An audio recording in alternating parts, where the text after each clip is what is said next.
Hey, good morning, Lagos, for a second time. It's 4 minutes come past the hour of 11. I say welcome to this beautiful Tuesday morning, the second day in the very important and auspicious month of August. Hello, Lagos. Hi, people. Well, not talk now.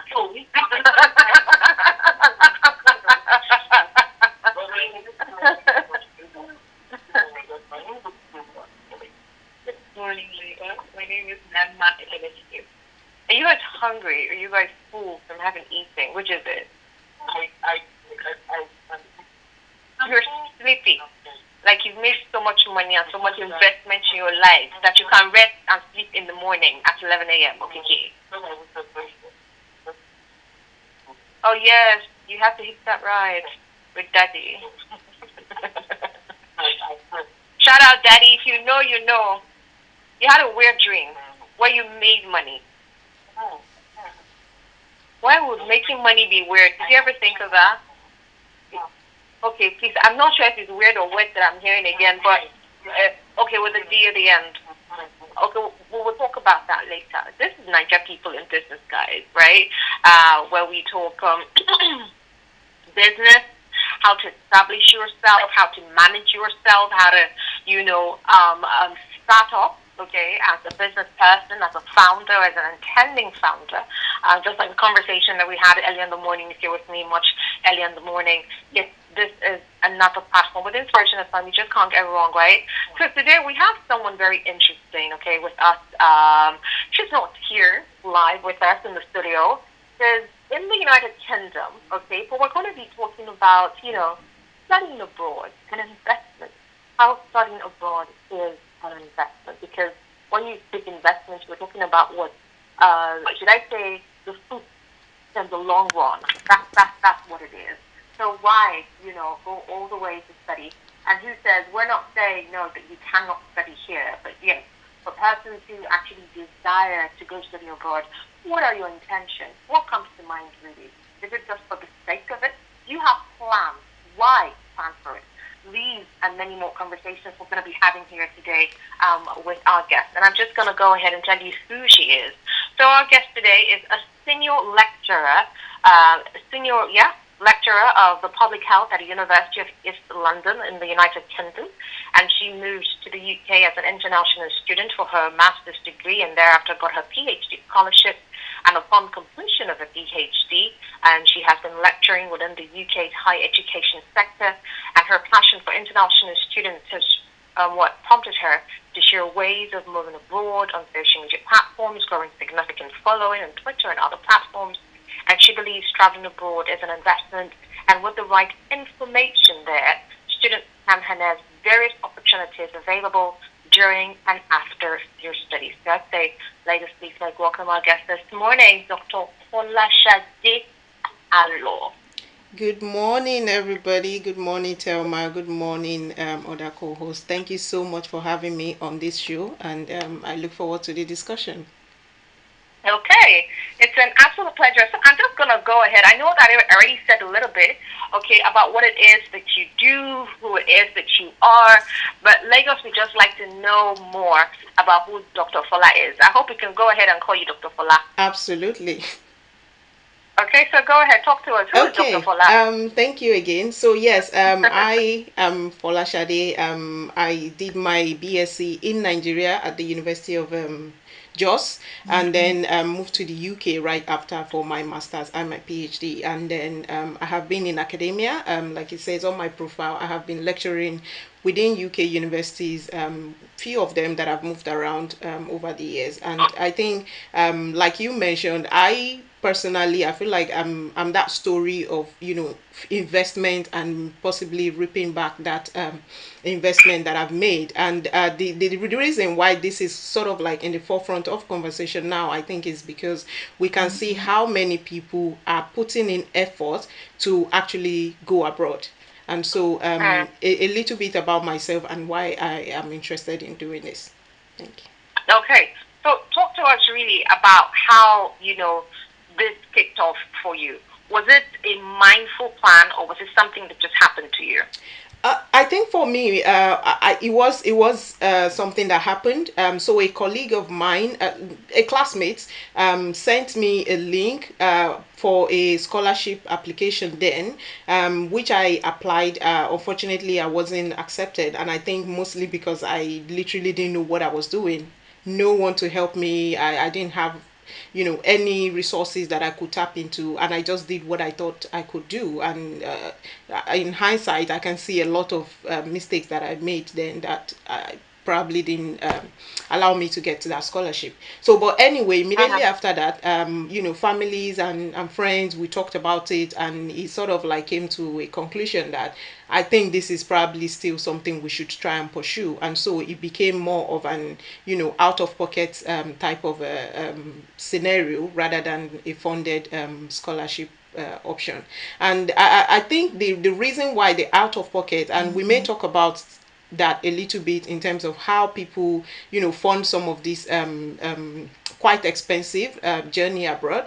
But in terms of out of pocket, it was the prospect that I believe my family especially really thought about and felt like, okay, this might be something we can put our hard-earned savings towards, with the hope that we will be getting back some form of return on investment. Mm. Okay, I love the fact that you mentioned prospects because for a lot of us, right, we just go to school in the UK, in the US, anywhere abroad, Mm. just so we can just come back and then put it on paper and say, yeah, you know. But for you, you said your family had prospects. What prospects were there at the time, and has it yielded now?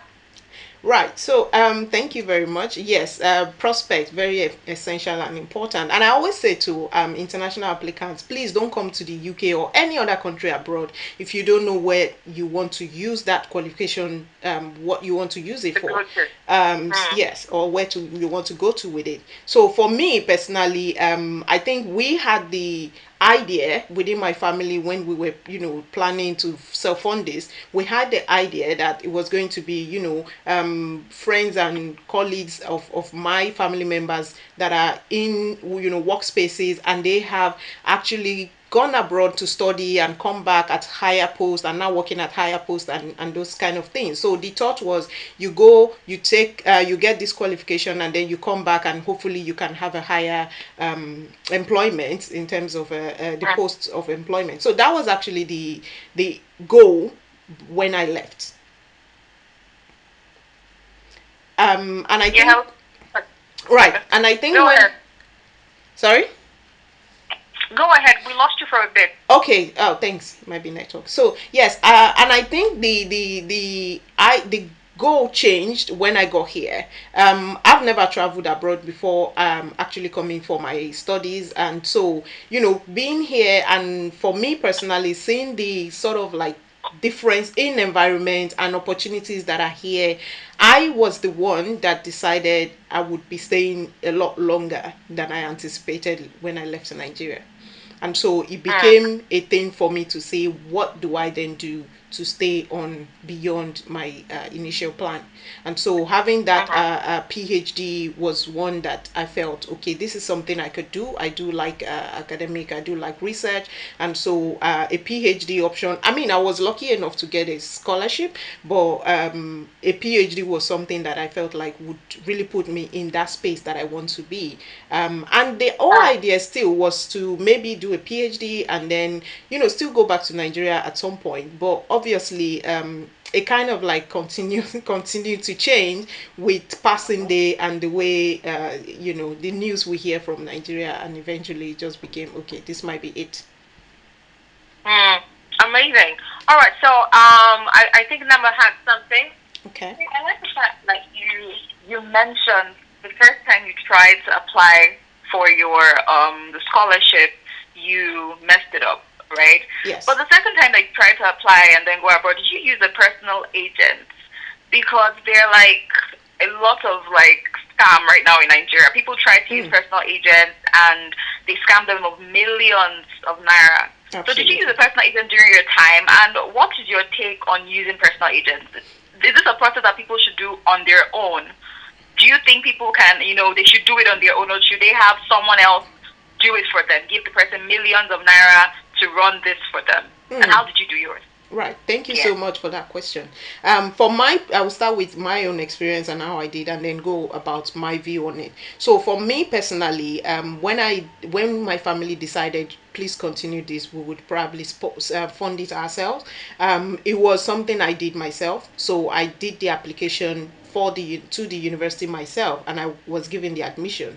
However, that's just half of the process. The other process is now securing the visa, and so the university itself sent me their agent, which is someone that they have certified in Ikeja then, and that person was the one that I went and had a discussion with about the visa process. I didn't pay a dime. As of then, I was a very broke student, obviously. So at the end of the process, I think I only gave the guy like 8,000 or 2,000 as thank you, and that was it. And he didn't request it. I just felt like he's really done a lot. And that was it.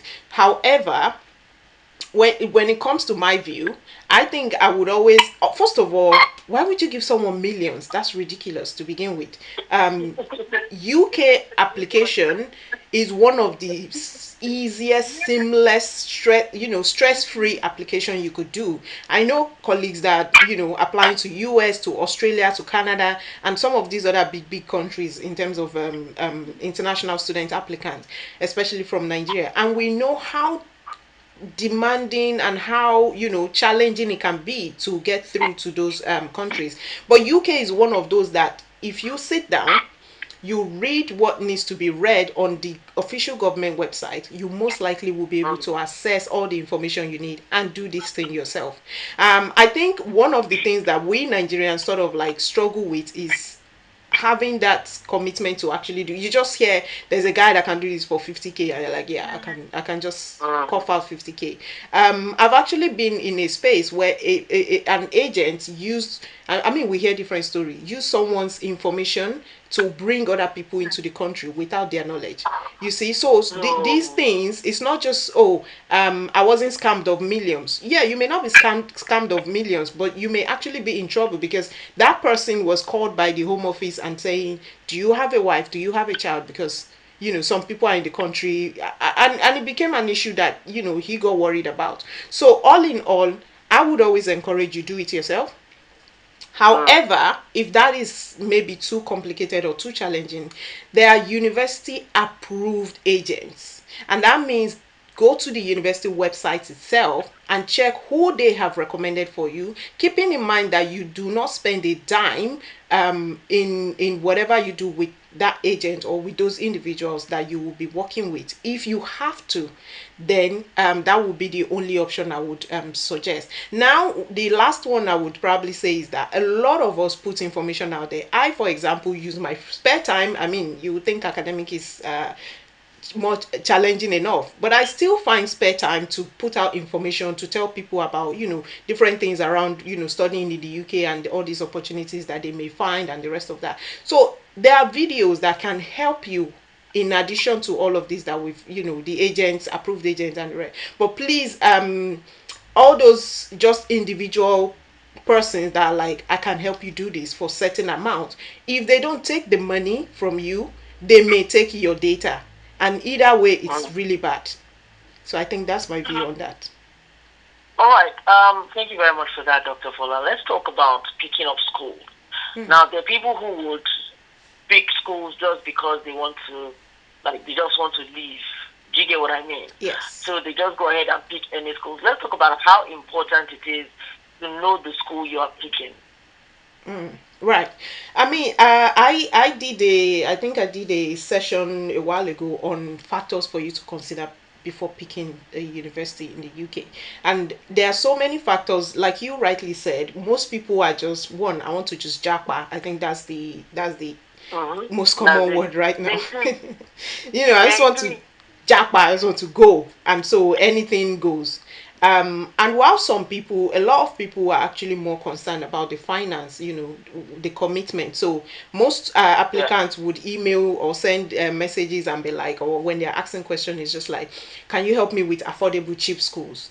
And I just think there are so many other factors beyond these two. Maybe I just want to japa, or I just want affordable and cheap schools. And you should try and balance all of them, because you don't want too expensive of a school, or you don't want other things. So one of the things that I would always say is you need to consider what you want to use, and that's where the whole idea of having a plan before you leave, what do I want to use this certificate for, right? So what kind of school would offer me that? The first one is, what's the reputation of the school? Do I want a school that is, highly placed on the ranking, or do I want a school that is medium? Because we do know that those highly placed universities are quite expensive, like the UCLs, like the Imperial colleges, and the rest of them.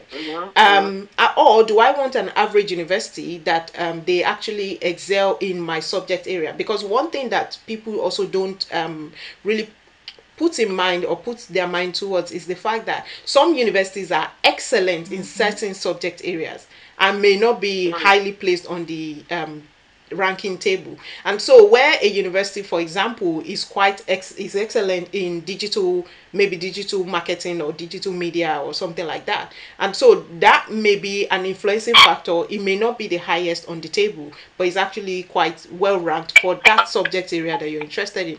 I think another thing people need to consider is the location. So for example, we always tell applicants, try if you can to avoid London and its environment, except you have maybe family members that can actually cushion you while you try and settle and balance within the country, because that is a very expensive environment to stay. And so, but you can think about places that are still quite bubbly in terms of the population. We also don't want you to go to such a remote environment where you would hardly have access to anything, right? And so maybe places like Bristol, like Birmingham, they are relatively well packed, but not too packed like London, and also not as expensive as London. So that would be another factor.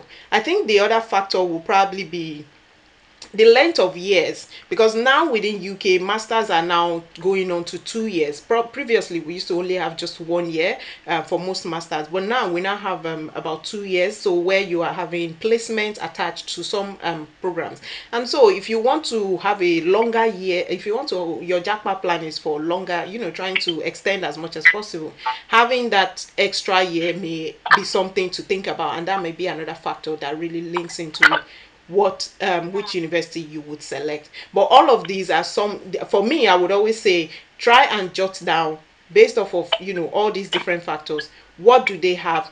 You could give them percentage. Okay, location, maybe this is a very nice location, 20, 80%. Finance is a bit high, so maybe 50%, and then see what comes out for each university for you to then make an informed decision. And I think the last one maybe is to always think about where you would have people of your own. I mean, your own people, because you, like I said, you don't want to be in such a remote, isolated place that the loneliness in Okay. UK can be significant. And so that is something to also consider as well. Okay. All right, so there's no jackpot plan. That's not what the conversation is. Okay. It is your study plan, your perspective, intentions to just make sure that that investment actually comes through for you. Right. But Dr. Fola, so sorry, I'm caught now in between the UK and Nigeria. It's not Fola. Sorry, Dr. Fola. Thank Dr. you. Fola, a Nigerian in business in the UK, we're just wondering, how has life been for you? Don't answer that now. We'll find out. We'll come back from the break, Lagos. It's Nigerian People in Business, your Trudy Thelma Elenzo Kiki Nema, and Dr. Fola Allo, who is a senior lecturer, yes, at the University of East London, of course, in the UK. We'll be back when we come back.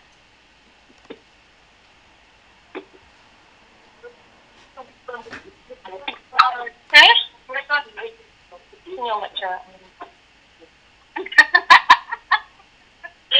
Oh, goodness me. Dr. Fola. Yes. Thelma? We're doing great. We're on a break. It's 2 minutes. Okay, thank you. Yes. Thank you so much. You're doing so fantastic. I just hope I've not been speaking off points. Not at all. Not at all. Just try and stay away from Jackpot plan before they'll come and give us letter and say that we are promoting people to Jackpot from Nigeria. Okay, all right.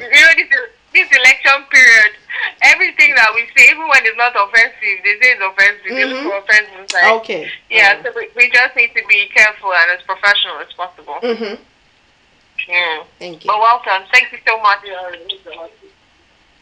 We're about 50 seconds out. So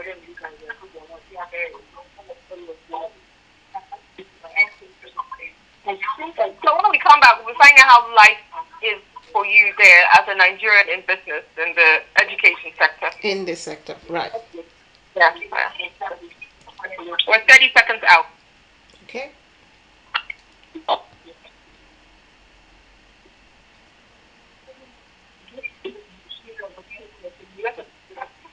I don't doubt the millions that are expended, but it's just really sad. And that's why it's better for you to find not somebody even somebody like yeah, so what are you going for? You're going for business, a special kind of business. Look for that person in that business. You're going to school. Look for somebody who's in the, education sector. Yeah. That's a smart thing to do. So you guys have to find it out. Okay, we're back.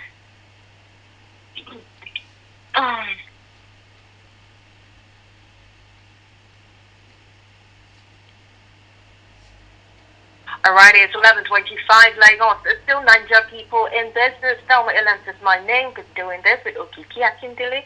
Feels good. And Nama Ibilibike. Very proud of her son name.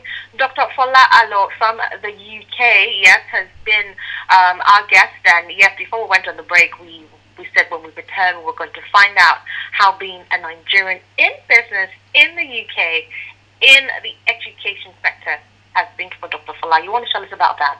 Okay, thank you. Yes, Thelma. I think as a Nigerian, obviously we are in a different environment than what we where we are born and the rest of that. So we are seen as a foreigner, and that's just the truth. Here, you're in, for example, for my own case, I'm in academia. I lecture students and interact with other colleagues, most of them that are non-Nigerians, and in fact non-ethnic minorities. That means they are whites most time. And so the experience has been that you have to sort of like work harder, maybe harder than other colleagues.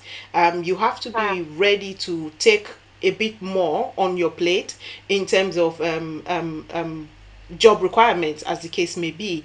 And also you have to be less expressive to an extent, because at the end of the day, most of us are on certain visa, especially work visa, which is attached to that job that you have. And so there are some ways that you may not necessarily be as bold as your other colleagues in expressing some things that you may find within the working environment. And so navigating that slippery, would I say, slope is something that I think most Nigerian, especially if they are just sort of like entering into the system as a worker, would probably be familiar with. And for me, my experience has been that I have to always try to prove myself to an extent. I have to always try to do, like I said, maybe better, if not more, way more than my colleagues. However, in the end, outside saying that, I would also say that most time you are given some things because you just deserve it. So for example, I have gotten several jobs. I've moved to different universities and the rest. I've never applied where I need to know anyone within the university or within the interview panel or anything like that. And so your that good may work speaks for you. Excuse me. I said your good work speaks for you. Thank you. I would hope so. So I think that may be something that but that's what it is. Yeah, maybe Sorry, go ahead. yeah, that's something that may that is not totally, would I say negative? I'm not trying to be negative here, but just a balanced overview of what the experience has been. So that is something that has been encouraging to an extent. And I also think when it comes to, for example, I started lecturing immediately after my PhD, and that was in 2020.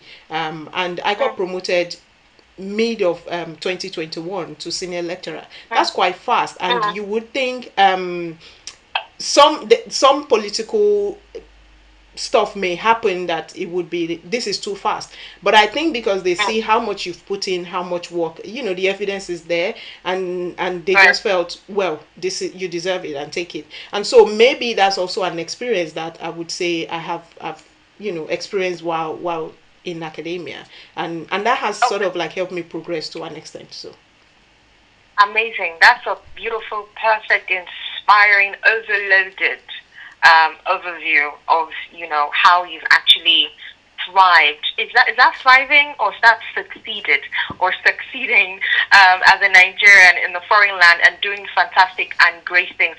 right. There you have it. How can Lagos reach you? If there's anybody who wants to reach you, paraventure with the conversations that we've had today and want some clarifications, how can Lagos reach you? Social media? Yes, I think social media will probably be the most the easiest What's the route. page? So for my Twitter handle, it's at PGR Researcher, and yeah, so that's for my PGR. Sorry, for What? We my didn't get that. PGR Researcher. PDR.